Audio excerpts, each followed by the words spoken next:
Shalom, you homies. I am about to lie down, go to sleep. But before I close my eyes, I wanted to say that I'm so grateful for truth. uh, I'm grateful that the truth is being revealed, as ugly and as scary and as horrific as it is, because it's going to set us free.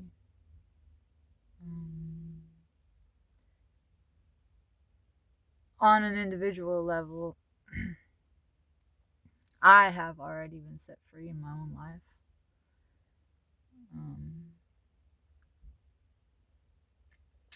But I see playing out before me on the global stage something similar to a dark night of the soul, which is something I have experienced. Maybe you have too. A dark night of the soul, which led to a spiritual transformation and rebirth, and it was very painful. And what we're going through now as a collective is very painful. But I'm grateful for it all because I know what's on the other side for us as a collective, because I know where I am now in my own life as an individual, having gone through my dark night and my rebirth. I'm particularly grateful as a woman for the fact that we are finally acknowledging the fact that we have all been groomed by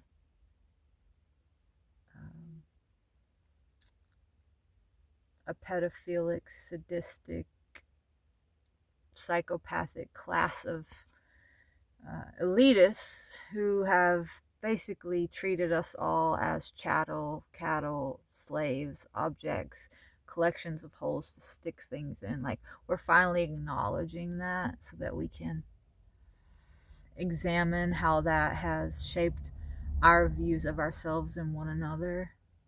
You know, we've come to treat ourselves as collections of holes and objects and things, and treat others that way because we were taught to do that. And it's caused us a lot of pain and trauma and psychic injury, soul injury. But now that we know it, we can address it. That's exciting. But as women, you know, we've been taught to try our damnedest to do everything we can to hold on to our youth, because that's where our value is in this society, in this culture. You know, stay young forever. That's not even a possibility. That's why you see people walking around looking like monsters. People don't even look human anymore, like having their skin stretched back behind their ears, their lips inflated, and, you know, their eyebrows hitched up, and these weird Joker smiles. Like, that's all because people are afraid of the truth of aging. Like, but it all goes back to this culture that we're rooted in, which is sick and twisted and perverse. We're going to be set free from that if we allow ourselves to, you know, if we'll deal with it, if we'll do the work of healing and facing what has gone on. And yeah, as a woman, I'm so happy about this, because I know how much damage it's caused me to grow up in a culture like this, where I was afraid of my own body and the attention that it brought me, the unwanted attention and the unwanted looks and touches, and the trespassing of my boundaries and the sexual abuse. And most women, and even men, most of us have experienced at some point in our life some form of sexual abuse. And I'm so glad that we're going to be set free from that. Many of us. Maybe some will not. maybe for some it will be too painful to face the truth.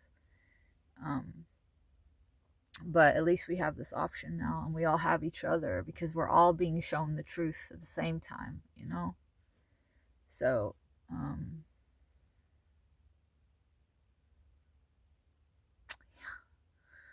it's particularly close to my heart because it's so much of my own story, like so much of my own trauma and the damage that I incurred as a child had to do with like sexual abuse and not being protected by the women in my family, and becoming afraid of my own body, and becoming very hard and masculine, and you know, and God has healed me of all of that.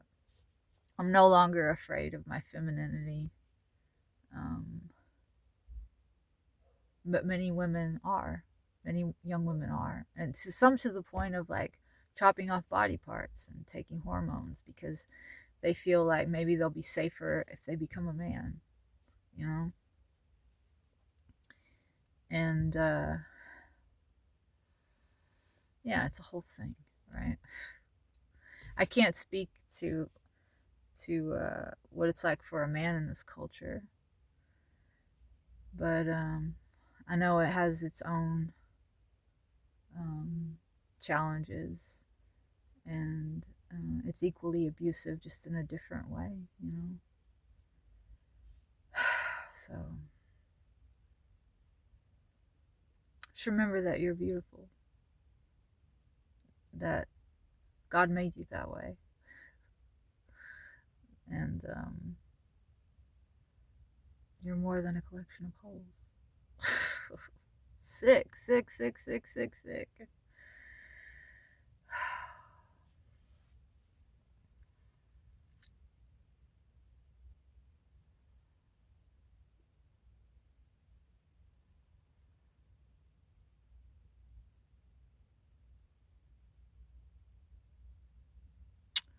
Yeah, that's all really. It just I saw a video of Michael Jordan. You might have seen it too. It's he uh he was caught on camera like inappropriately touching a little boy, like, you know, grabbing his butt and like tickling him. And so there's a big debate, you know, between people of like whether that was like playful or inappropriate. It was clearly inappropriate, but because we live in a rape culture where we've all been groomed, a lot of us probably think that that's like completely normal. Well, it's been normalized, but it's not right. It's not right to cross people's boundaries in that way. Um, but yeah, it's the end of the road for these MFers. No more, no more, no more. And you know, I think that on some level, the reason that the Epstein files are being released is because um, there's going to be a push to take away more of our freedoms, and this is a way to scare us. I think that's some of what's going on, and I think that's why a lot of the perpetrators' names are redacted. It's kind of like them letting us know, like, look, this is what we're capable of, and when we can do it to you too, and we're going to get away with it, right? I think there's some of that going on, but it doesn't matter because regardless of why they're doing it or what their angle is, uh, the fact that the truth is out there, I think there's going to be enough of us that rise up or walk away. I'm not really sure how it's all going to play out, but I know that this system is on its way out. I know that. I know that God wins. And I don't know how long it's all going to take for it to fall down. It's certainly going to get darker before the dawn, right? But the sun is coming, and it's going to be a bright new day. And